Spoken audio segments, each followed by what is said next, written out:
Встреча в администрации президента началась с приветственного слова Рауля Хажинба. Глава государства поблагодарил сирийских гостей за их приезд в Абхазию на празднование Дня Победы.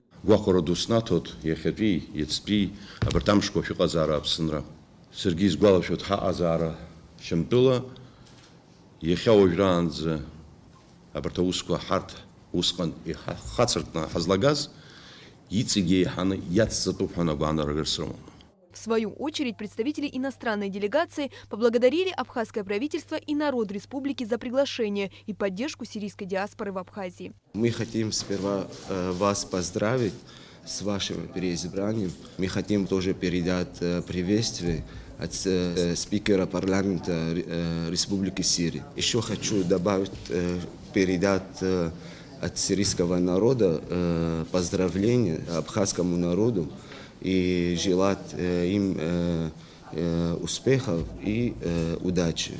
После официальной части разговора участники встречи обменялись памятными подарками. За одной встречей последовала другая. Гостей принял у себя спикер парламента Абхазии.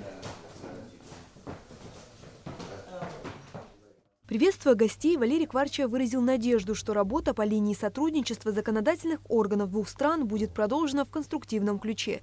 Приятно, что вы разделили с нами радость по случаю Дня Победы, ведь народ Сирии хорошо знаком с тяготами войны. Надеемся, что и на вашей земле скоро воцарится мир, отметил он. Каждый раз, кто себя уважающий, он смотрит новости Сирии, как каждый день, как развиваются события, как и вас, и нас очень сильно волнует.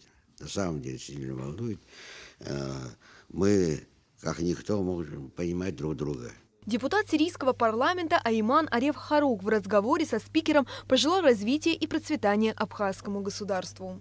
В ближайшее время мы приглашаем вас к нам приехать, принять участие у нас тоже в праздновании День Победы в Сирии. Я это говорю, потому что я верю в наши армии, наши лидеры Башара аль-Асада. Представители абхазской и сирийской сторон обменялись памятными подарками во знаменование 26-й годовщины победы в Отечественной войне народа Абхазии. Амелия Бисмарк, Алексей Агухава, Томас Чаковани, Абхазское телевидение.